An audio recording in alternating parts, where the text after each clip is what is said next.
Donald Trump is back as the 47th president of the United States, making waves with a series of executive orders and policy priorities.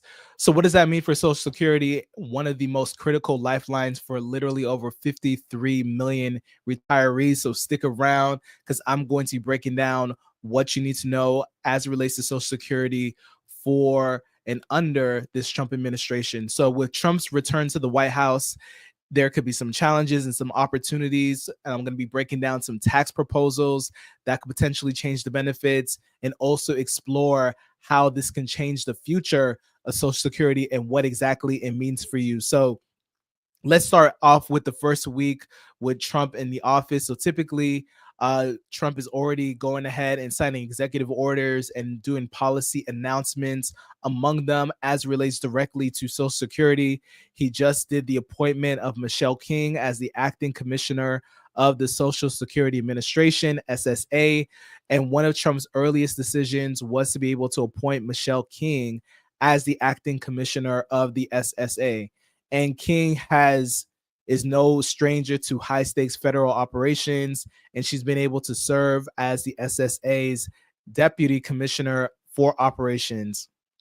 So with that, she's going to be addressing or working to address a couple of issues as relates to Social Security, such as demanding a growing demand of retirees, many of whom are having issues with inflation and the rising costs. Let's also think about the scale of this role for the moment. All right. So the SSA is actually responsible for managing benefits for over 70 million Americans, including retirees, disabled, and survivors as well. So that's nearly like 1 out of 5 Americans rely on timely and accurate service. So King's ability and her experience with doing the operations can be able to be a potential benefit with her being appointed in this role, especially given like the current economic climate is going to put her to the test. There's also a federal hiring freeze. Okay, you probably heard a lot about the hiring freeze, and really one of the reasons why Trump is putting this in place is to be able to stop the spending. And while the policy aligns with the broader goals of reducing the overhead, it does come with some pitfalls as it relates to Social Security. So the administration has already been operating under a significant amount of strain. Okay, they've already been overwhelmed, they're understaffed, they already have backlogs as it relates to claims, and also because of that, there's a significant increase in wait times for customer service inquiries. So if you've tried to call the Social Security recently, you probably noticed that you had to wait a long time to be able to get your questions answered. And that's because they do have a backlog. So with fewer new hires and vacancies left unfilled, the agency's ability to actually be able to handle all the workload is going to be compromised even further. So to give you some context, the SSA processes millions of new claims every year. So while also maintaining the ongoing payment and support for current beneficiaries. So delays here don't just mean an inconvenience, but that can actually lead to some real financial distress for individuals and families who depend on these benefits to be able to make ends meet. So here's the real crucial thing that you need to keep in mind, right? Just imagine waiting months for a claim to be approved or struggling to reach someone for help with your benefits, right? And that is not just an annoyance, but it's like literally a disruption net for Social Security. And like I said, it can impact millions of Americans and creates this ripple effect, right? Leaving people vulnerable. Another key thing that relates to Social Security with some of the changes and executive orders that he signed was for as it relates to the broader administration changes. So beyond the immediate impact, to be able to reform the federal operations, there's also been a decision to be able to try to streamline efficiencies, and unintended setbacks will largely depend on how these policies are going to be implemented. So as Trump's administration continues to roll out its new agenda, the SSA may need to adapt quickly to the new priorities, and something that is going to be easier said than done with limited resources. All right, so let's talk about the tax proposals and some of the tax benefits that you could be able to expect here, right? So one of the most talked about proposals under the Trump's administration is his plan to be able to eliminate federal taxes on Social Security income. And on the surface, it does sound like a major win for retirees, but with this can have a huge impact on a lot of other things down the line. So let me go ahead and break this down and share with you what this can mean. So what the proposal means for retirees currently. So currently around 40% of Social Security recipients have to pay federal income tax on their benefits. And this typically applies to individuals with combined income. So if let's say you have Social Security benefits plus other income sources above 25,000 if you're a single filer, 32,000 if you're married filing jointly. So depending on your income level, up to 85% of your Social Security benefits could be subject to federal income tax. So under Trump's proposal, these taxes would be entirely eliminated, immediately increasing the after-tax income for millions of retirees. So on average, retirees paying taxes on their benefits would actually see an increase of income of about 0.6%. So while the increase is not necessarily massive for seniors on fixed income, it does allow you to get a couple of extra dollars, and every dollar counts, particularly as it relates to inflation, which is eating the purchasing power for a lot of retirees. Let's talk about the trade-off as it relates to this as well. So the impact on the trust fund revenue, right? So here's where the challenge lies. The federal income taxes collected from Social Security benefits are directly funneled into the Social Security and Medicare trust funds. And these taxes are a critical revenue stream helping people and being able to sustain the program for future beneficiaries. So eliminating these taxes could actually accelerate the depletion and the reduction of the Social Security Trust Fund by 2 years, with some estimates, and some people are even estimating that this can even have the fund actually be completely insolvent as early as 2033. 2033. All right. So that is what they're projecting this can impact. So without these funds, the Social Security Administration would only be able to pay about 79% of the promised benefits, leading to an automatic cuts unless Congress intervenes with some new ways to be able to go ahead and fund this trust fund. All right. So let's talk about the broader implications for the physical policy. So the elimination of these taxes doesn't just create a hole in Social Security finances. It also raises some questions about how to be able to actually fill in this gap, right? So options include increasing payroll taxes. That's probably going to be one way they're going to look to be able to fill in the gap. Reducing the benefits per person. Also, they may even try to consider raising the retirement age, all of which could face significant political resistance and potential backlash from the public. And here's the kicker: without a replacement for the lost income, if they completely get rid of the federal income tax on Social Security, tough decisions are going to have to be made. So imagine a scenario where Congress debates cutting your benefits or raising payroll taxes for younger workers. So that's one of the ways that they're looking to do this. So neither option is particularly exciting for anyone, but without some kind of action, the trust funds solvency and whether it's going to be able to continue to be in place is going to become an even bigger problem in the future.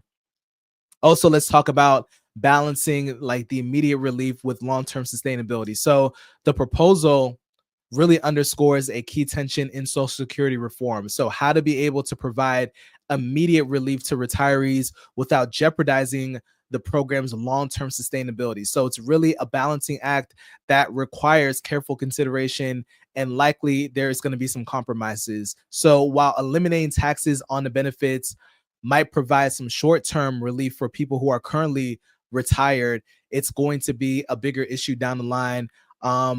And really is going to require some creativity and some big changes as it relates to being able to support people in the future. So as Trump continues to champion this idea, there's going to be a lot of eyes on Congress to see whether they're going to actually be able to approve this and actually make this happen. So for retirees, this actually highlights the importance of staying informed and really advocating for policies that not only balance the current things that are going on with retirement, but also the future needs of people as well.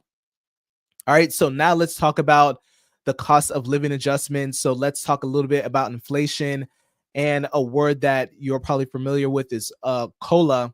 And for retirees, inflation isn't just some abstract concept, it's like directly related to your social security benefits. So now we have COLA, the cost of living adjustment is a mechanism that's used to be able to help retirees be able to keep up with the cost of living. So just to help you understand, if you're not familiar, each year the Social Security Administration SSA calculates COLA based on the consumer price index for urban wage earners and clerical workers. And this helps ensure, or at least tries to keep up with inflation. So for 2025, the COLA is set to 2.5, which translates to an average boost of about $50 per month for recipients. So even and however, it's not a one size fits all adjustment, because the exact increase depends on the amount of social security benefits a person actually receives. So for instance, someone with a higher monthly benefit would actually see a higher, larger absolute dollar increase compared to someone who is receiving lower benefits. Number two, another thing that you need to know as it relates to the current administration is Trump's energy policies and its impact. So Trump's administration has made energy independence a top priority. Among this, there has been early executive orders as measures aimed at expediting oil and gas production and reducing energy costs. So lower energy prices could benefit to reduce inflation overall, which sounds like a good thing. But here's the twist: if inflation drops significantly, future COLAs could actually be smaller and even non-existent in years of extremely low inflation. So that's something that retirees have to keep in mind. Overall, it's probably good for the country, but for retirees, that is going to have an impact. All right. So this is going to be the trade-off for retirees. So with lower inflation, it means prices on goods and services might actually be able to stabilize and even decrease. Smaller or non-existent COLAs can actually create challenges for retirees. That's because COLA is calculated based on the average inflation. So it's not unique. It's not unique expenses that that retirees face. So it's not necessarily keeping it to consideration the kind of things that retirees have to pay for, like healthcare costs, is going to be a significant portion of a retiree's budget. Those actually tend to increase faster than inflation, and it's going to really cause some issues. Also, the rising cost of medical bills, prescription drugs, long-term care, and a reduced COLA will actually make the problem even worse. All right. So it will leave retirees with less purchasing power over time. So here's what's actually surprising with this: lower COLAs might sound like a win against inflation, but for retirees, it often means less money to be able to cover those critical expenses that you all have to pay, like healthcare, housing, groceries. So when you consider that healthcare costs consistently outpace the general inflation, the true impact of a reduced COLA becomes clear, and it's a slow erosion on financial security. So let's talk about COLAs and the bigger picture as it relates to Social Security. All right. So while it might seem helpful, there are some limitations. So people who are arguing against this, and some critics argue that the uh, SPIW, which is the Consumer Price Index for urban workers, doesn't really reflect the spending patterns of retirees, particularly as it relates to the heavy reliance on healthcare. So organizations like the Senior Citizens League have longly advocated for an alternative measure known as the SPI, which is Consumer Price Index for the elderly, which could actually better capture what retirees have to pay as it relates to cost of living. So what does that mean for you? So for Social Security recipients, it's critical to understand that COLA is not just a one piece of the financial puzzle, right? While it might provide an adjustment every year to the benefits, it doesn't necessarily offset the total impact of inflation, especially when it comes to healthcare. So retirees should consider when planning their budgets, and also explore ways to be able to supplement their income, such as investments and also part-time work. So as it relates to COLA for 2025, it's a reminder of how interconnected all of these policies and economic trends are, and Trump's energy initiatives may help reduce overall inflation, but it can have a ripple effect as it relates to Social Security benefits, because it's currently based on the current inflation, and it's not necessarily currently keeping up with the healthcare. So it's important to stay informed as it relates to being able to keep up with this, because that's going to be your best tool to make sure you're keeping up with the changes. Now, another executive order that was put in place is immigration policies, all right? And I'm going to talk about how that can impact Social Security. So, immigration has always been a hot topic as it relates to politics in the United States, especially under Trump's administration.